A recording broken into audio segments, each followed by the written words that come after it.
You know, his reign of terror, and truly was a reign of terror, only lasted 5 years. By day, he helped transport the sick and injured to the hospital as an EMT. And he did seem compassionate and caring for his patients. But by night, he roamed our streets looking for women to kill. He came to Missouri and found out how easy the bedroom community of Cape Girardeau was. Timothy Krajcir was the Heartland's most prolific serial killer and sexual predator. Ultimately, he confessed to murdering 9 women and raping dozens of others. For his survivors, his reign of terror left behind a legacy of pain and suffering. But only his victims saw him that way. Some saw him as a friend and a compassionate EMT. Now we investigate how that man, by living 2 very different lives, was able to evade justice for a very long time. Heartland News presents The 2 Lives of Timothy Krajcir. Now, were you masked in any of these? Yeah. All of them? Yeah. What kind of mask was it? It was a handkerchief, like a blue handkerchief. They ended up calling me the bandana rapist in a newspaper. He chose his victims at random. Whole neighborhoods where these ladies lived were terrified. He often spotted women in parking lots, stalked them, and then weeks later donned his bandana and attacked them in their homes. The description that they often gave of him wearing a bandana, a dark complexion, dark eyes, those were pretty much present in several of the investigation files. Those case files remained open a long time. It would take 30 years and advancements in DNA technology to finally unmask the bandana rapist. Had the ability to fit in. Just a Dr. Jekyll and Mr. Hyde kind of. Exactly.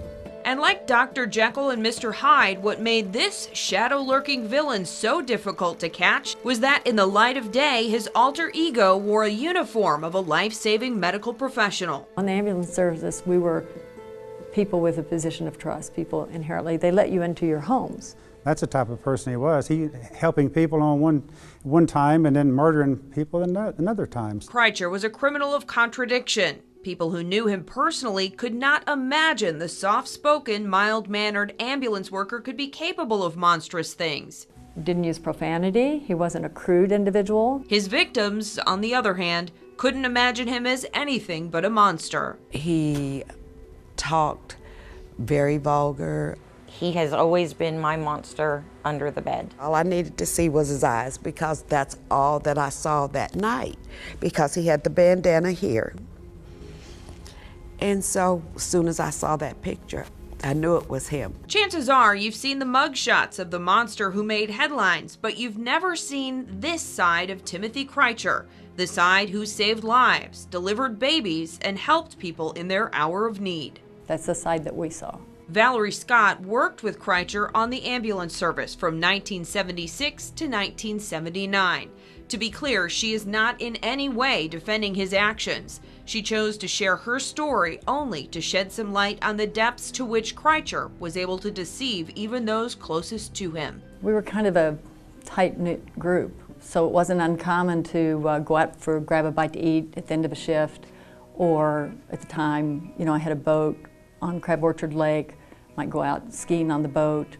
It was a stressful job, so you'd unwind sometimes afterwards. So yes, I would say that I thought I knew him. It's apparent now that I did not. Valerie says it was no secret that their coworker Tim had done time in prison. He was hired on with 3 years' experience as an inmate EMT through the Vienna Correctional Center. But figured he'd paid his debt to society and he had a good record and he was early released. But when they learned the nature of his conviction, she says the crew wanted to know more. She says Krajcir told them a story about teenage lovers being discovered by an angry parent. It was like, well, you know, I was with this young girl who was underage, and her dad came in, and then there was this fight and this altercation. So it was a very plausible explanation. It wasn't the real story, but Valerie says the crew had no reason to doubt his honesty. The real story was that he'd broken into a Waukegan, Illinois woman's home, raped, and subsequently stabbed her with a 10-inch pair of scissors for not cooperating. She was holding her baby at the time. Tim Krajcir was responsible for at least 2 rapes that we're aware of out of the North Chicago area in the early 60s, which brought him to prison, which ultimately brought him to Southern Illinois.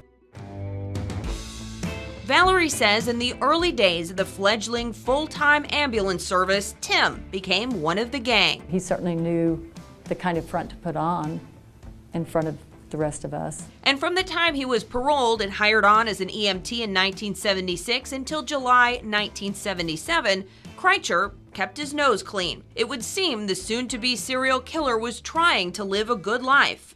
He had a job, friends, even a girlfriend. But the good life didn't last. And at that time, we broke up.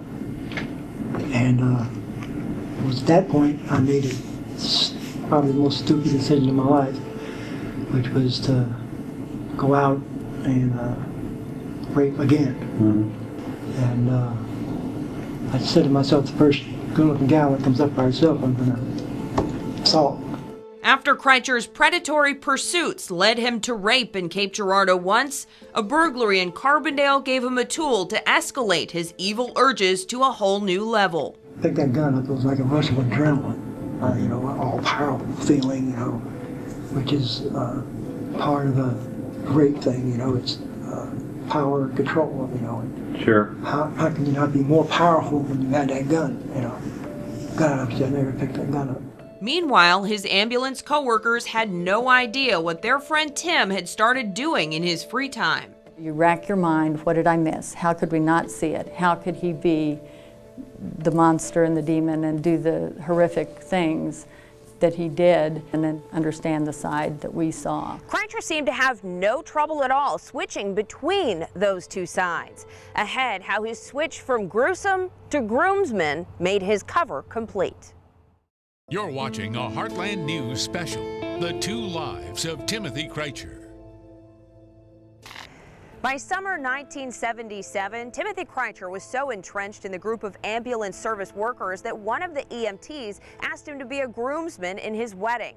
It would only be decades later that Valerie Scott and others realized that that wedding weekend was far darker than the sunny summer ceremony photos would suggest. It was a joyful day, and it was a beautiful setting. It was down at Giant City State Park. Valerie's gift to the couple was to serve as their wedding photographer, to capture the promises made and special moments as they unfolded beneath the hot August sun. So I was going around and taking pictures of everyone enjoying the day, and was appalled to learn later the significance of that day. Valerie had no idea that as she snapped photos of the bridal party's smiles, a mother and daughter lay dead, still undiscovered, after a double homicide on Cape Girardeau's Cook Street. Mary and Brenda Parsh were Krajcir's first kills. He shot them both after sexually assaulting them. Less than 12 hours later, he smiled for Valerie's camera. As anyone would be attending a friend's celebration for starting a new life. The depth of his depravity was discovered only decades later. When confessing the Parsh murders to police, Krajcir recalled the details and timeline of his first murders, remembering the date only because of his friend's wedding. What was going on that made you think it was August? One of my friends was getting married. He worked for the ambulance service? Yeah. I think it was a Friday night evening, maybe, if I'm not mistaken. Because they were having a party that Friday night. And I had made my mind that I was going to probably go to Cape Girardeau and assault. I didn't know the daughter was going to be there. By his own admission, Krajcir shot and killed the Parsh women and then joined the other groomsmen to celebrate at his friend's bachelor party without giving the gruesome scene he'd left behind a second thought. With him, life just went on as nothing had ever happened. That was a conversation. He just did not have the same conscience that you or I would have, or like most people would have, and to him it was just another day. The Parsh murders were just the beginning for Timothy Krajcir. As his reign of terror ramped up, he even deceived his friends into unwittingly helping him evade justice. You're watching a Heartland News special, The Two Lives of Timothy Krajcir. Timothy Krajcir's dark urges drew him here to Cape Girardeau and other towns in search of women to stalk, rape, and sometimes kill. But it was actually a crime committed in his own home that landed him in prison, at least for a little while. He killed quite a few women while he was molesting me. In 1977, Angel Ambrose was just 11 years old when Krajcir moved into the trailer behind her home in Carbondale. We became friends, and I was telling him everything that was going on at home. But she says it wasn't long before Tim's friendly compassion changed into something dark. That's when he took me in the basement and pushed me down to my knees, put his hands around my head, told me to close my eyes, open my mouth. I was so frightened and trying to pull away, and he just would not let me up. He said it was going to be our special secret, and if I told anyone, me or my family could get hurt. For nearly 2 years, the 30-something neighbor forced Angel to perform various sex acts by threatening violence to her family. I started going in the trailer when he would whistle for me. That was my cue. And he would take me to the back bedroom, and he would molest me and rape me. All the while, Krajcir's deviant desires were out of control. Like I'm 77 and 78, I think I just went all crazy. In that time frame, Krajcir raped and killed Mary and Brenda Parsh, 21-year-old Southeast Missouri State University student Sheila Cole, and Virginia Whitty of Marion, Illinois. He explained to us that he was looking for quote-unquote easy targets. When he wasn't on the prowl, Krajcir was working 24-hour shifts as an EMT, often sleeping in close quarters, just feet from fellow EMT Valerie Scott. We had 2 twin beds that were probably not 4 feet from each other. He never made advances to me. I was single at the time, never had any of those feelings. That's why when Krajcir was jailed on a sex crime involving his young neighbor, Valerie didn't doubt her coworkers' assurances that he was innocent. He vehemently denied the charges that he would ever do something like that. And why would a guy that age want to be messing around with a 13-year-old girl? It just didn't make sense. The ambulance crew pulled together enough cash to bail their friend out of jail. Valerie contributed the most. Obviously, this is the greatest regret I have. Now, one might think that this brush with the law would scare Krajcir straight, but that wasn't the case. Instead, the looming possibility of more time in prison seemed to only intensify his penchant for rape and murder. And the fact that while he was out on that bail, that he did continue to do horrific events and take lives and rape helpless women and inflict incredible damage is something I would change if I could. In the following months, Krajcir killed Joyce Tharp of Paducah and Myrtle Rupp of Pennsylvania. He also returned to Cape Girardeau, paying his first visit to the Carter residence on Middle Street. He attacked my mom. When she woke up to someone, had her by the throat. Krajcir had been stalking Marcia Carter's younger sister when he walked into the home and sexually assaulted her mother. In his questions, he asked where my little sister was. And that was his focus, was to get to her. A month later, based on the child sex crime and new public indecency charges, a Jackson County judge sent Krajcir to prison as a sexually dangerous person. His time behind bars was short-lived. They had no clue what other crimes that he had been involved with. Psychiatrists at Menard Prison recommended Krajcir's release, saying he might no longer be sexually dangerous. The prison said they've done all that they could do, and the only way to see if he is going to be able to function in society is to put him back into society. So in June of 1981, the serial killer was back on the streets, able to resume his reign of terror, and his time in prison had given him plenty of time to think. While I was locked up, I used to imagine these sexual fantasies and decided when I got out, I was going to do whatever I fantasized about. Krajcir returned to his primary hunting ground, Cape Girardeau, back to the Carter house. This time, he found Marcia Carter. He came through, had the gun. He asked where my sister was again. Marcia, then 23 years old, says she was just about to hit Krajcir to fend him off when he was able to gain the upper hand. One of the young kids, my nephew, he came around to see what was going on. He pointed the gun at him. That halted a lot. That's when the assault happened. And you know, it just sent me into another place. Krajcir left Marcia alive, but deeply traumatized. She lived in fear for decades. I'd read the paper. Okay, there was another attack. I'd read the paper, there was another murder. Marcia battled low self-esteem and says she took to drinking heavily to numb the pain the mysterious man in the bandana had inflicted that night. He not only rapes your body, he rapes your mind. After attacking Marcia Carter, Krajcir went on to sexually assault and murder 2 more women in Cape, Margie Call and Mildred Wallace. And in Carbondale, he raped and strangled 23-year-old SIU student Deborah Shepard. DNA in Shepard's case is what ultimately unmasked Krajcir as the killer he was 25 years after her death. Just simply, did you kill Deborah Shepard? Yes.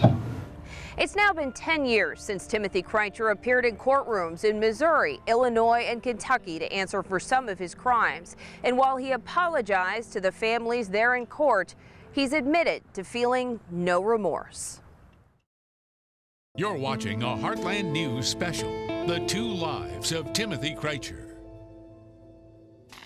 Timothy Krajcir was always aware of both halves of himself, the predator and protector, but he was always careful to hide the predator, even in prison. Sad part about it was I was smart enough, like we were talking about yesterday, to fool the counselors. Counselors were indeed fooled. Krajcir's 1981 psychiatric evaluation says he is not an intimidating man, and he is unlike others who are at a more chronic risk for violence. He knew how to play the game when he went in there the first time, and he knew how to say the right things. The same psych report said a sexually dangerous person's suitability for treatment depends on whether they have the capacity for guilt.